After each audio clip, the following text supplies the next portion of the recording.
Guys, what is up? It is Nixter28 here, and I am back with the 2018 NFL playoff with another 2018 NFL playoff video. Screw that up. I'll get the intro down eventually. I've gotten it down before, but anyways, we're back with another NFL playoff video. Today I'm going to be recapping the divisional round games this past weekend, giving you all the results and basically describing what happened in the games.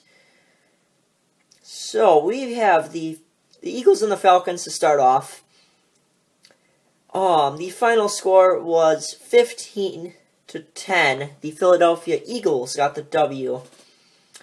Let's just start with the Falcons. They had a couple of fumble recoveries. There was some sloppy special teams play by the Eagles. A little bit sloppy play. A little bit of sloppy play by the Eagles.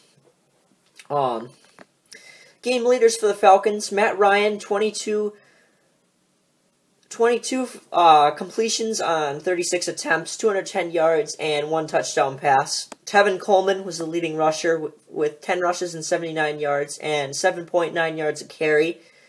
Julio Jones had 9 receptions and 101 yards to round out the offensive leaders. For defense, Robert Alford, 7 tackles and an assist. Campbell, 6 tackles, and Keanu O'Neal, 5 tackles and 1 assist. So the Falcons, they played pretty well in this game. They just couldn't get over the hump in this one. That's overall my take on what happened here to the Falcons. As for the Eagles, they did have a missed PAT on their first touchdown. That was a rare miss for Jake Elliott. It banged off the crossbar and missed. Nick Foles recovered a fumble for a touchdown. That was interesting. He fell on it and then took it in. Torrey Smith had a reception-esque catch. Nick Foles throws a wild pass up. It bounces off of Atlanta Falcons defender's hands onto Torrey Smith's knee, and he somehow corrals the ball and catches it like it's a regular catch. That was pretty crazy. The Eagles tipped a punt, and they had a goal line stand at the end to win the game. Jalen Mills did a nice job there covering Julio Jones, and just in general, Jalen Mills did a good job in coverage in this game. He probably was a big factor in this win for the Eagles. As for the game leaders on offense, Nick Foles, 23 completions on 30 attempts, 236 yards. Jay Ajayi, 15 carries, 54 yards, 3.6 average, 3 receptions and 44 yards. Nelson Aguilar, 2 rushes for 20 yards, couple of reverses for him. Or 1 reverse, and then he actually got another carry as well in the game. Alshon Jeffrey had 4 catches for 64 yards. Torrey Smith, 3 for 9, 39. Zach Ertz, 3 catches for 32 to round out the offensive leaders for them. And then as for defense, Ronald Darby was tied for the most tackles with 7, along with Ronnie McLeod, 7 tackles, and he had a sack. And Fletcher Cox also had a sack as well as 5 tackles and 2 assists. So overall, a solid performance from the Eagles. They made it look ugly, and they made the game ugly, and they were able to play to Nick Foles' strengths, play to their defense's strengths, and they did enough to get this win over the Falcons. Up next is the Tennessee Titans visiting the New England Patriots in Foxborough, Massachusetts. Basically, this game the Patriots absolutely dominated on both sides of the ball. Actually, the combination of Tom Brady, Rob Gronkowski, and Danny Amendola did absolute work on the Titans. Let's take a look at those 3, how they did. Tom Brady, 35 for 53, 337 passing yards total, and 3 touchdowns. So, monster game for Tom Brady, but wasn't the biggest. Well, he didn't have the biggest game out of all the quarterbacks in the divisional round weekend. You will see that later in this video. Danny Amendola, 11 catches for 121 yards. What a monster game for him. And Rob Gronkowski, 6 6 catches and 81 yards and a big touchdown for Gronk. And as for rushing, Dion Lewis, 15 carries on 62 yards. Brandon Bolden, 4 carries, 27 yards. That'll round out their offensive leaders. As for defense, they did a nice job as well. Malcolm Butler, the DB, had 4 tackles. Grissom had two tackles and 2 sacks. And some other guys contributed as well for the Patriots. They had great contribution overall for their defense. The tackles were spread out. A lot of gang tackling. They did a nice job there on defense as well. As for the Titans, they started out pretty hot and then just faded. The Patriots did a nice job stopping their offense. Let's look at their stats. Marcus Mariota, 22 completions on 37 attempts, 254 yards, and 2 touchdowns. And he also had 4 QB scrambles for 37 yards. Derrick Henry was a non-factor with 12 carries and 28 yards, and that did not help their cause. Eric Decker, 6 for 85. Corey Davis had 5 catches for 63 yards and 2 touchdowns. Corey Davis had and a touchdown. And then as for defense, Ryan, 10 tackles and 2 assists, and Byard, 9 for 1. The Titans were just outmatched in this game. Let's just put it that way. They were absolutely outmatched. The Patriots dominated this game, and they got the victory 35-10. And they will be moving on to the AFC Championship game for a 7th straight year in a row. The next game is the Jacksonville Jaguars visiting the Pittsburgh Steelers, and boy, oh boy, was this a shootout. This came down to the last drive of the game. Pittsburgh had a chance, and yeah, it was pretty interesting. Let's start with what I was talking about earlier, that there was one quarterback that had a bigger game than Tom Brady, and that would be Big Ben Roethlisberger. He had a monster game, 37 for 58, 469 yards and 5 touchdowns. Like, what? And you know what happened? They lost. The Steelers lost with that kind of a performance. And I will explain. I would be very happy to explain what happened. Basically, Jags had a hot start. They were up like 21-7. And then the Steelers battled back. They were down a touchdown, and then the Jags just kept answering back. And then the Steelers had a chance there at the end, and they just wasted a little too much time, and they couldn't get in the end. They didn't have enough to win the game. They kicked an onside kick at an untimely time, and it just did not work out for Pittsburgh in this one. They lost 45-42 to the Jaguars. Like, wow, what a shootout. It really was. As for the rest of the stats for the Steelers, Le'Veon Bell had 16 carries and 67 yards and a touchdown. Antonio Brown had 7 catches and 132 yards and 2 touchdowns. Vance McDonald had a nice game, 10 catches on 112 yards. And for defense, Davis led the team in tackles with 9 and 3 assists. As for the Jacksonville Jaguars, Blake Bortles had himself a solid game. He didn't miss that many throws this time. He made some big throws. He threw a touchdown. His passing numbers were good.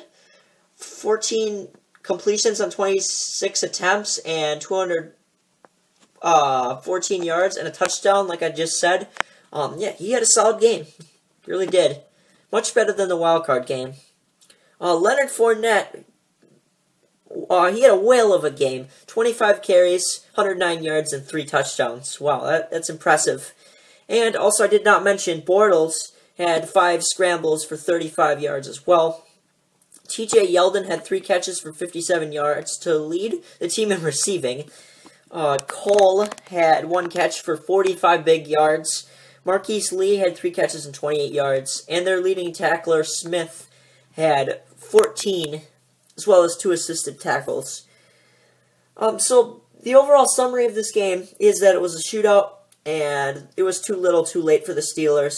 The Jaguars get the win on the road in Pittsburgh, and they will be moving on to face the New England Patriots in the AFC Championship game. And the fourth and final game of Wild Card Weekend is the New Orleans Saints taking on the Minnesota Vikings at the home of the Super Bowl, US Bank Stadium. And this was quite a game. It really was. I thought it was going to amount to a blowout by the Vikings because it was 17-0 early. And then I watched the highlights and saw what happened. And this is probably one of the most legendary postseason games of all time. Yeah, let's just get right into it right away. The Vikings were up in the first half. Then the Saints had a great comeback. They ended up getting 21 points, and they ended up taking the lead. They were up 24-23 in the fourth quarter. There were scoring changes like crazy, and then the Minneapolis Miracle happened. As Paul Allen called it, the Minnesota Vikings play-by-play announcer on their radio station.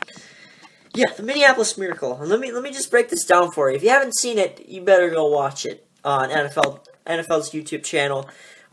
Case Keenum steps back to the right, deep drop, lays it down the field, and Stephon Diggs comes up with it, makes a spin, makes the catch. There's two guys that can tackle Stephon Diggs out of bounds, and the game's over. They can tackle him or push him out of bounds. And those guys are Marcus Williams and Crawley, another DB on the team. And you know what happens? Marcus Williams prevents his teammate from making the tackle. He misses the tackle badly, and Stephon Diggs has nothing but green grass in front of him, and he runs into the end zone. And you have the Minneapolis Miracle. It's a touchdown. The crowd goes wild, and the Vikings win it on a walk-off touchdown. So it was just nuts, crazy, unbelievable play by the Vikings. They get it done on the last play of the game with the clock expiring as soon as he gets into the end zone. Man, oh man, it might have even expired before then, but this was an inexplicable shocker of a win for the Vikings in that fashion. It really was. I could go on about what happened in this game for hours, but all I gotta say is congratulations to the Vikings. Great job by Keenum to get that ball to Diggs, and Diggs to get it in the end zone. Congrats to the Vikings. Congrats to the whole team. They performed very well. I thought they were going to get the win anyways, but to win like that was impressive.